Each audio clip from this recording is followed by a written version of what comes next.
Hi friends, ಈ ದಿನ ನಾವು ರಾಗಿ ಮುದ್ದೆಯನ್ನು ಮಾಡೋಣ. ರಾಗಿ ಮುದ್ದೆ ಮಾಡಲು ಬೇಕಾಗುವ ಸಾಮಗ್ರಿಗಳು: ರಾಗಿ ಹಿಟ್ಟು. ಈ ಬಟ್ಲಿಂದ ನಾನು 2 ಬಟ್ಲು ರಾಗಿ ಹಿಟ್ಟನ್ನು ತೆಗೆದುಕೊಂಡಿದ್ದೇನೆ.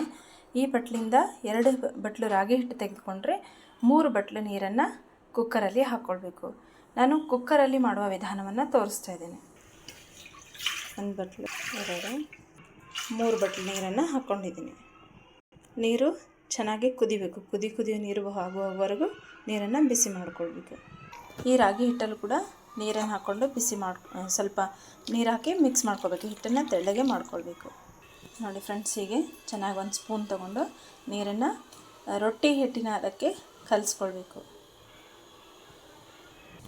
ನೋಡಿ ಫ್ರೆಂಡ್ಸ್, ಕೈಯಿಂದ ನಾನು ಹಿಟ್ಟನ್ನು ಹೀಗೆ ಕಲಿಸಿದ್ದೀನಿ. ಹೀಗೆ ಒಂಚೂರು ರೊಟ್ಟಿ ಹಿಟ್ಟಿಗಿಂತ ಸ್ವಲ್ಪ ಮೆತ್ತಗೆ ಕಲಿಸ್ಕೊಳ್ಬೇಕು ಹಿಟ್ಟನ್ನು.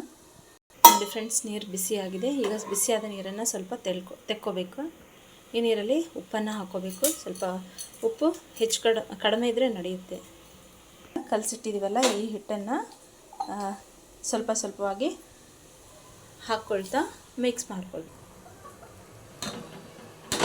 ಹೀಗೆ ಎಲ್ಲವನ್ನು ಹಾಕ್ಕೊಳ್ಬೇಕು. ನೋಡಿ ಫ್ರೆಂಡ್ಸ್, ಈಗ ಎಲ್ಲ ಹಿಟ್ಟನ್ನು ಹಾಕಿದ್ದೀನಿ. ಎಲ್ಲ ಹಿಟ್ಟು ಚೆನ್ನಾಗಿ ಮಿಕ್ಸ್ ಮಾಡ್ಕೊಳ್ಬೇಕು. ರಾಗಿ ಮುದ್ದೆ ಮಾಡುವಾಗ ಒಂದು ಸ್ವಲ್ಪ ಎಣ್ಣೆಯನ್ನು ಕೂಡ ಹಾಕ್ಕೊಳ್ಬೇಕಾಗ್ತದೆ. ಆದ್ದರಿಂದ ರಾಗಿ ಹಿಟ್ಟು ಅಂಟ್ಕೊಳ್ಳೋದಿಲ್ಲ, ಸ್ವಲ್ಪ ಬಿಟ್ಕೋತ ಬರುತ್ತೆ. ಈ ರಾಗಿ ಮುದ್ದೆ ಮಾಡುವ ಪ್ರೋಸೆಸ್ ಏನಿದೆ ಅಂದರೆ, ಸಿಮ್ಮಲ್ಲಿ ಇಟ್ಕೋಬೇಕು. ಗ್ಯಾಸನ್ನು ಸಿಮ್ಮಲ್ಲಿ ಇಟ್ಟು ಈ ರಾಗಿ ಮುದ್ದೆಯನ್ನು ಮಾಡ್ಕೊಳ್ಬೇಕು. ನೋಡಿ ಫ್ರೆಂಡ್ಸ್, ಈಗ ಇದು ಗಟ್ಟಿಯಾಗಿದೆ. ಒಂದು ವೇಳೆ ನೀರು ಜಾಸ್ತಿಯಾಗಿ ಇದು ತೆಳ್ಳಗಾಗಿತ್ತಂದರೆ ಇನ್ನೊಂದು ಸ್ವಲ್ಪ ಮೇಲಿಂದ ಹಿಟ್ಟನ್ನು ಎಲ್ಲ ಕಡೆ ಉದುರಿಸ್ಕೊಳ್ತಾ ಹಿಟ್ಟನ್ನು ಹಾಕ್ಕೊಂಡ್ರೆ ಅದು ಗಟ್ಟಿಗೆ ಆಗುತ್ತೆ. ಇದು ಈಸಿ ಪ್ರೋಸೆಸ್ ರಾಗಿ ಮುದ್ದೆ ಮಾಡುವಂತಹ ಒಂದು ವಿಧಾನ. ಈ ಹಂತದಲ್ಲಿರುವಾಗ ಇದಕ್ಕೇನು ಮಾಡಬೇಕು, ಕುಕ್ಕರ್ಗೆ ಸುಮ್ಮನೆ ಒಂದು ಕ್ಯಾಪ್ ಹಾಕ್ಬಿಡ್ಬೇಕು. ಕ್ಯಾಪ್ ಮೇಲೆ ಹಾಕ್ಬಿಡ್ಬೇಕು ಅಷ್ಟೇ. ಕ್ಲೋಸ್ ಮಾಡಬಾರ್ದು, ಸುಮ್ಮನೆ ಮೇಲ್ಗಡೆ ಹಿಟ್ಟಿರಬೇಕು ಅಷ್ಟೇ. ಹೀಗೆ ಸೈಡಲ್ಲೇ ಇಟ್ಕೊಂಡು ಒಂದು ಹೋಗಿ ಬೇಯಿಸ್ಕೊಳ್ಬೇಕಷ್ಟೇ. ನೋಡಿ ಫ್ರೆಂಡ್ಸ್, ಹೀಗೆ ಕ್ಯಾಪ್ ತೆಗಿತಾ ಇದ್ದೀನಿ. ಈಗ ಅರ್ಧ ಆಗಿದೆ. ಮತ್ತೆ ಒಂದು ಸ್ವಲ್ಪ ಸ್ಪೂನಿಂದ ಕಲಿಸ್ಬೇಕು ಇದನ್ನು. ನೋಡಿ ಫ್ರೆಂಡ್ಸ್, ರಾಗಿ ಹಿಟ್ಟು ಚೆನ್ನಾಗಿ ಕುದ್ದು ರಾಗಿ ಮುದ್ದೆ ಮಾಡೋದಕ್ಕೆ ಹಿಟ್ಟು ರೆಡಿಯಾಗಿದೆ. ನೋಡಿ ಫ್ರೆಂಡ್ಸ್, ಈಗ ಇದು ರೆಡಿಯಾಗಿದೆ. ಇದನ್ನು 1 ಸ್ಪೂನಷ್ಟು ಒಂದು ತಟ್ಟೆಯಲ್ಲಿ ಒಂದು ಸ್ವಲ್ಪ ನೀರು ಹಾಕ್ಕೊಳ್ಬೇಕು. ಇದರಲ್ಲಿ ಒಂದು ಸ್ವಲ್ಪ ನೀರು ಮತ್ತು ಎಣ್ಣೆಯನ್ನು ಹಾಕ್ಕೋಬೇಕು. ಈಗ ಹಾಕ್ಕೊಂಡ ನಂತರ ಇದನ್ನು ಸ್ವಲ್ಪ ನೀರು ಮತ್ತು ಎಣ್ಣೆ ಹಚ್ಕೊಂಡು, ತಟ್ಟೆಗೆ ಸ್ವಲ್ಪ ನೀರು ಎಣ್ಣೆ ಹಚ್ಚಿರಬೇಕು.